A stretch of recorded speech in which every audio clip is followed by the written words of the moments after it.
नमस्कार, मैं अमरेश और आप आ चुके हैं अपने प्यारे परिवार बिहार एजुकेशन नेटवर्क में। मैंने आपको कल रसायन शास्त्र का पार्ट 1 वीडियो दिया था चैप्टर फर्स्ट का। आज मैं पार्ट 2 लेकर आया हूं रसायन शास्त्र का पहला चैप्टर का। तो चलिए, आज जो पहला पार्ट में हम आपको कुछ चीज पढ़ाए थे, जैसा कि आपको पता है कि हम आपको बताए थे बच्चों कि अभिकारक क्या होता है, प्रतिफल क्या होता है, रासायनिक अभिक्रिया क्या होता है और इसकी विशेषताएं के बारे में बताए थे। आज हमको पढ़ना है रासायनिक अभिक्रिया के प्रकार। तो चलिए, रासायनिक अभिक्रिया का प्रकार जो है, इतने प्रकार का रासायनिक अभिक्रिया आपको 10वीं में पढ़ना है। पहला जो है संयोजन अभिक्रिया है बच्चा, संयोजन अभिक्रिया है। दूसरा वियोजन अभिक्रिया, इसको विघटन अभिक्रिया भी कहते हैं, याद रखेगा सब लोग। विघटन अभिक्रिया क्या? विघटन अभिक्रिया। तीसरा है विस्थापन अभिक्रिया, चौथा उभय विस्थापन अभिक्रिया, पांचवा अवक्षेपण अभिक्रिया, छठा उदासीनीकरण अभिक्रिया और सातवां ऑक्सीकरण अवकरण अभिक्रिया।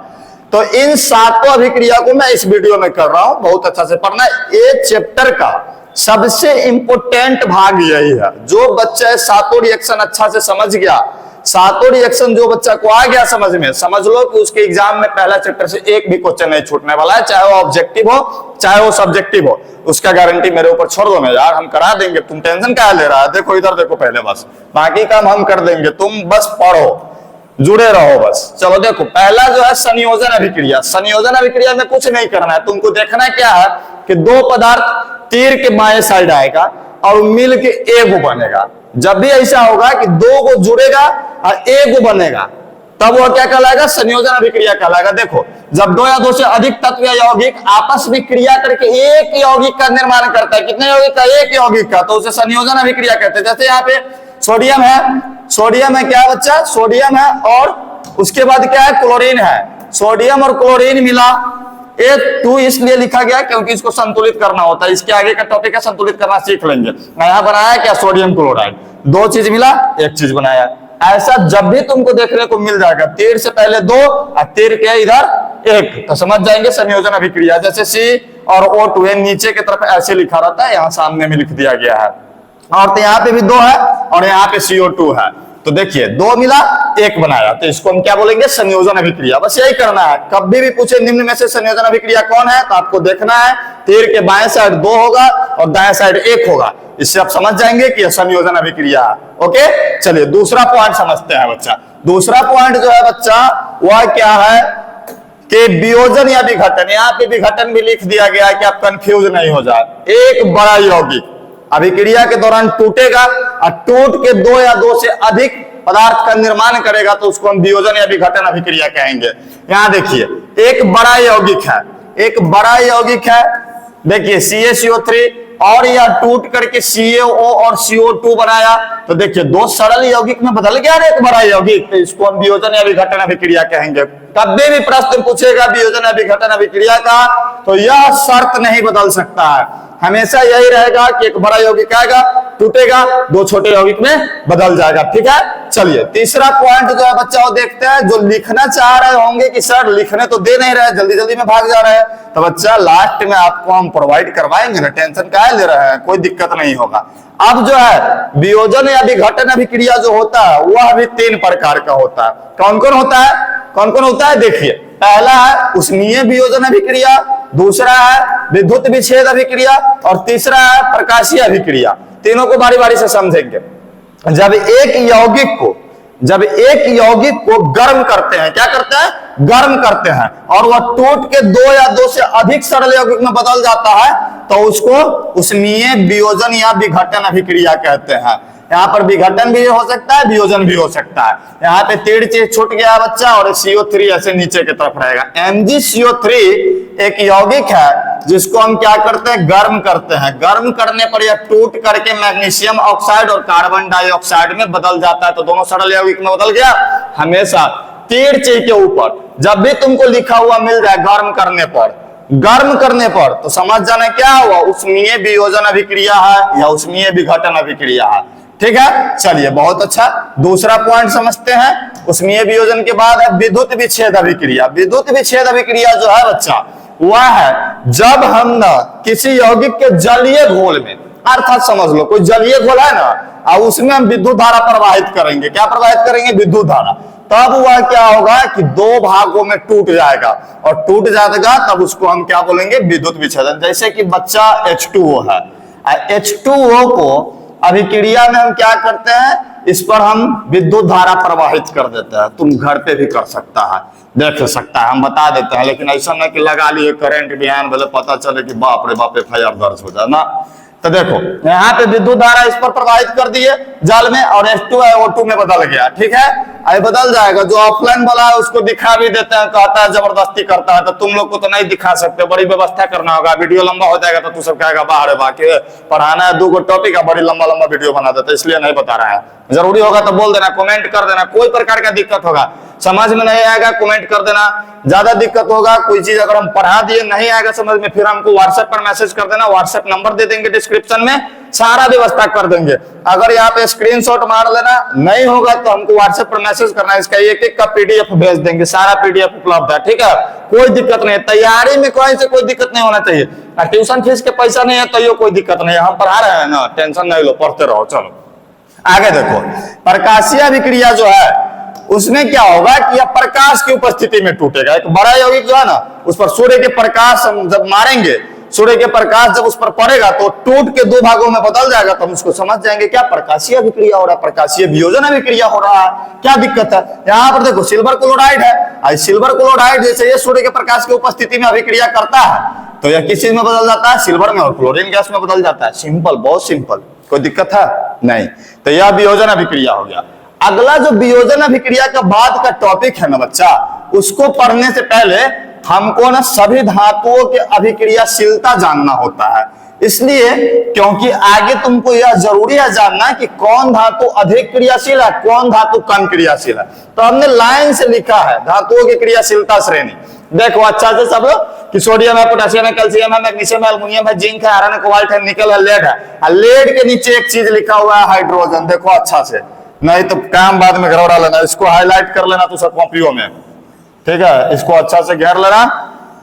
हाइड्रोजन जो लिखा हुआ है ना, इसका कहीं कहीं पर उपयोग होता है। नीचे वाला जो है ना कॉपर, ओकरा से कहीं कहीं अधिक अभिक्रियाशीलता दर्शा देता है, लेकिन इसको क्या बोला जाता है, पीरियोडिक टेबल के आवारा तत्व। इस पर विश्वास नहीं किया जाता, इसलिए इसको घेर कर रखे। कभी कभी कम दिखा देगा, कभी अधिक भी दिखा देगा, इसके कारण इसको घेर दिया, कोई परेशानी नहीं। चलिए ठीक है, तो उसके बाद कॉपर है, सिल्वर है, प्लेटिनम है और सोना है। इतना जो माउस नहीं काम कर रहा है,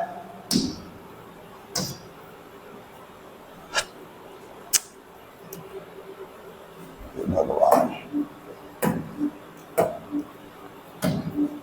चलिए, तो यहां तक जब हो गया, आगे हम देखते हैं। तो ये आपको याद रखना है कि कौन अधिक क्रियाशील है, लाइन से पूरा लिखना, कॉपी में पूरा अच्छा से रट्टा लगा लेना, नहीं तो ये विस्थापन अभिक्रिया हुआ है, विस्थापन से समझने में बड़ा दिक्कत हो जाएगा। अब यहां से समझो, यहां से मेन मेन अभिक्रिया थोड़ा हार्ड आ जाता है, बच्चों को समझ में नहीं आता रहता है, कोई समझाता नहीं है बढ़िया से। इसलिए एकल विस्थापन अभिक्रिया जो है ना बच्चा, जब एक किसी यौगिक की अभिक्रिया धातु से कराते, कोई यौगिक है धातु, धातु जानता है ज्यादा डी ब्लॉक वाला होता है, और जगह है धातु ऐसा थोड़े की नहीं है डी ब्लॉक में ज्यादा होता है। तो धातु से कराई जाती है तो अधिक क्रियाशील तत्व जो है ना कम क्रियाशील वाला को विस्थापित करके अब भगा देता है, अब जो अधिक है वो नया यौगिक बना लेता है। तो इसको क्या कहते हैं, एकल विस्थापन अभिक्रिया कहते हैं। कहने का मतलब क्या हुआ ना कि तोहर जो गर्लफ्रेंड होगी ना, उससे तुम बकलोल है, कोई बढ़िया मिलेगा उससे शादी करके वो सेटल हो जाएगा, तू भटकता रहेगा, इसी को एकल विस्थापन अभिक्रिया कहते हैं। समझिए, यहाँ पर CuSO4 है, क्या है CuSO4, ये बहुत अच्छा इसका जिंदगी कट रहा था, क्या कर, कॉपर के भी और सल्फर के भी बहुत अच्छा जिंदगी कट रहा था। लेकिन इस सल्फर को जैसे ही मिल गया आयरन, क्या मिल गया, आयरन, तो ये क्या कहा कि भाई तुम निकलो यहाँ से, अब हम इससे शादी करेंगे। समझ गया, डिवोर्स हो गया दोनों में, इससे शादी कर लिया। तब यहाँ देखो अभी SO4 जो था FeSO4 के साथ आ गया, आई बेचारा आवारा घूमते रह गया। इसी को एकल विस्थापन अभिक्रिया कहते हैं। अधिक क्रियाशील है Fe। अब चलो प्यार मोहब्बत के बाद छोड़ो, इधर देखो Fe अधिक क्रियाशील है, इसलिए कॉपर को क्या किया, विस्थापित कर दिया, इसके साथ यह चलाया, कॉपर बाहर चल गया। आया बात समझ में, ठीक है। चलिए बहुत अच्छा, आगे की बात समझते हैं।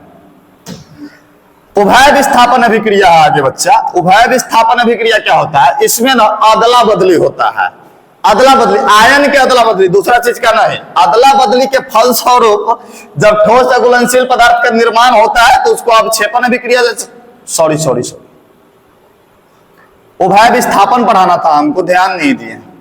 उभय विस्थापन अभिक्रिया में आयनों के अदला बदली के फलस्वरूप जब नया यौगिक का निर्माण होता है तो उसको उभय विस्थापन अभिक्रिया कहते हैं। जैसे कि यहाँ पे NaCl है, NaCl और AgNO3 है, ये दोनों का यौगिक Ag जो है ना, AgCl के साथ है NaNO3 के साथ, यह दोनों अपना अपना देखिए अलग अलग हो गया, अपना अपना आयन अदला बदली कर लिया। था जब अदला बदली हो जाएगा एक दूसरे के साथ, दूसरे इसके साथ, तब समझ जाएंगे क्या है उभय विस्थापन अभिक्रिया। ओके ठीक है। इसको क्या बोलते हैं आपको पता है ना, इसी के बारे में बताया था कि श्वेत अवक्षेपण है। क्या है? श्वेत अवक्षेपण है। क्वेश्चन पूछता है निम्नलिखित में से श्वेत अवक्षेपण कौन है, तो उस दिन मुंह फाड़ के चला आता है लड़का सब नहीं करके नहीं पता चलता। अवक्षेपण अभिक्रिया समझो, जब दो रासायनिक पदार्थों के बीच में अभिक्रिया होता है और उसके फलस्वरूप ठोस अघुलनशील पदार्थ बनता है तो उसको अवक्षेपण अभिक्रिया कहते हैं। बात तो हम आपको ऊपर भी बता दिए हैं, अवक्षेप का बनना जो टॉपिक था उसमें पिछला वीडियो में, तो यही बात। तो दो रासायनिक पदार्थ, यही एग्जांपल भी लिए थे हम पिछले दिन ताकि बच्चा कंफ्यूज ना हो। NaCl और AgNO3 यह दोनों चीज आपस में अभिक्रिया किया, यहाँ सोडियम नाइट्रेट बनाया और AgCl जो है ठोस अघुलनशील पदार्थ है ना था भाई, ठोस अघुलनशील पदार्थ है। इसका नाम क्या है? इसका नाम क्या है? Silver chloride. क्या नाम है बच्चा? Silver chloride. होता किस कलर का है? तो श्वेत कलर का होता है। इसको बोलते क्या था? अवक्षेप या अवक्षेपण बोलते हैं। श्वेत कलर का होता है, ठोस अघुलनशील पदार्थ होता है। यह बात। चलिए आगे का जो है और इंपोर्टेंट रिएक्शन है उदासीनीकरण अभिक्रिया। कौन सा अभिक्रिया? उदासीनीकरण। जब अम्ल और भस्म के बीच अभिक्रिया होगा, किसके किसके बीच? अम्ल और भस्म के बीच, और यह दोनों मिलकर के लवण और जल का निर्माण करेगा तो उदासीनीकरण अभिक्रिया कहते हैं। देखिए देखिए यहाँ पर अम्ल और भस्म, यहाँ पे आपको दिख रहा है NaOH है और यहाँ पर HCl है। आप मान के चलिए कि आपको नहीं आ रहा है समझ में कि हम कैसे जानेंगे अम्ल है, कैसे जानेंगे कि क्षार है या भस्म है, तो वो तो हम आपको दूसरा चैप्टर में सिखाइए देंगे, उसके बाद दिक्कत नहीं होगा। लेकिन अभी के लिए समझ लीजिए OH लगा हुआ है, ये क्या है? भस्म है भाई। क्या है? भस्म है। क्या है? अम्ल है। यहाँ पर जो बनाया ये लवण है, ये जल है, सबको दिख रहा है। तो बस यहाँ पर लिख लेंगे ये भस्म है, इसके सामने लिख लेंगे या अम्ल है। दोनों आपस में क्रिया किया तो यहाँ पर बना दिया लवण। लवण किसको बोलते हैं? हम लोग यहाँ तो उसको नमक कहते हैं और इसको जल कहते हैं। हो गया। तो बस यही, इस दोनों चीज का निर्माण हो गया तो हम समझ लेंगे क्या उदासीनीकरण अभिक्रिया है। क्या चीज है? उदासीनीकरण अभिक्रिया है। चलिए अगला टॉपिक जो है बच्चा वह ऑक्सीकरण अवकरण अभिक्रिया है। तो पहले समझिए ऑक्सीकरण किसको कहते हैं। तो वैसे पदार्थ जिसमें ऑक्सीजन का संयोग, ऑक्सीजन जुड़ता है, यहाँ पे छूट गया है कुछ, हम लिख देते हैं इसको। संयोग क्या? ऑक्सीजन का संयोग, अथवा यौगिक से हाइड्रोजन का निकाल दिया जाता है। या तो ऑक्सीजन को पकड़ के उसको सटा दे या हाइड्रोजन को भगा दे, उसको हम ऑक्सीकरण कहते हैं। जस्ट इसका उल्टा अवकरण में, जिसमें हाइड्रोजन को सटा दे ऑक्सीजन को भगा दे, अवकरण वो कहलाएगा। क्या कहलाएगा? अवकरण। आप समझिए ऑक्सीकरण अवकरण ये अभिक्रिया है। ये दोनों बात समझ गए, इसको समझिए। वैसे रासायनिक अभिक्रिया जिसमें ऑक्सीकरण और अवकरण, यहाँ ऑक्सीजन लिख दिया भाई, ऑक्सीकरण लिखना है। क्या लिखना है? ऑक्सीकरण। जिसमें ऑक्सीकरण तथा अवकरण सदैव साथ साथ होता है, उसे ऑक्सीकरण और अवकरण अभिक्रिया कहते हैं। देखो यहाँ ZNO है तो ZNO में से O निकल गया, बचा क्या? ZN। तो O निकला मतलब ऑक्सीजन निकला। जहां से ऑक्सीजन निकलता है उसको हम अवकरण कहते हैं। तो यहाँ पर कोई पूछेगा ZNO का क्या हो रहा है, तो अवकरण हो रहा है। कार्बन का क्या हो रहा है, तो ऑक्सीकरण हो रहा है, क्योंकि इसमें ऑक्सीजन सटाए हैं हम। बात आया समझ में? चलिए बहुत अच्छा बात, समझ में तो आना ही चाहिए। नहीं आएगा समझ में तो पढ़ाने का हमको क्या मतलब बनता है। कहेगा तो थोड़ा धीरे धीरे पढ़ा देंगे, ज्यादा तेजी में नहीं ना बोल रहा है, ठीक है। और दिक्कत होगा तो बता देना कमेंट सेक्शन में, स्पीड कम कर देंगे। चलिए अगला पॉइंट है ऑक्सीकरण तथा अवकरण जो है उसको समझिए थोड़ा सा। ये तो हो गया। अब क्या कर रहा है कि इसी बात को फिर से दोबारा अदर वर्ड में लिखा गया है कि इसको और क्या कह सकते हैं। तो बच्चा जिस रासायनिक पदार्थ का ऑक्सीकरण होगा, ऑक्सीकरण जिसका होगा उसको अवकरण या अवकारक कहते हैं, और जिसका अवकरण होगा उसको ऑक्सीकारक कहते हैं। दोनों को उल्टा है, समझ गए बात को। तो यहाँ पर देखिए इस पदार्थ का क्या हो रहा है? ZNO का। ZNO जो है इसमें O है, O जुड़ा हुआ है, यहां से O हट गया है तभी ZN बचा है। और जैसा ही ऑक्सीजन हट जाता है यौगिक से तो अवकरण कहते हैं। जिस पदार्थ का अवकरण होता है उसको ऑक्सीकारक कहते हैं। तो ये ZNO का क्या हुआ? ऑक्सीकरण हुआ, ऑक्सीकारक है। चलिए उसके बाद जिस पदार्थ का ऑक्सीकरण होता है, तो ऑक्सीकरण कब? जब ऑक्सीजन जुड़ता है। तो ऑक्सीजन जुड़ा इसमें तो इसका क्या हो गया? ऑक्सीकरण हो गया, तो यह अवकारक कहलाएगा। धन्यवाद साथियों, उम्मीद करता हूं कि आपको समझ में आ गया होगा पूरा रासायनिक अभिक्रिया। नहीं अगर समझ में आया होगा तो आप अच्छे से क्या कीजिएगा, इस वीडियो को थोड़ा स्लो करके देखिएगा बार बार, और फिर उसके बाद उससे भी प्रॉब्लम सॉल्व नहीं हो तो आप क्या कीजिएगा बच्चा कि हमको आराम से बता दीजिएगा कमेंट सेक्शन में कि सर थोड़ा धीरे करा दीजिए या इसमें प्रॉब्लम है बता दीजिए, मैं आपको स्पेशल डाउट सॉल्व कर दूंगा, दिक्कत नहीं है भाई।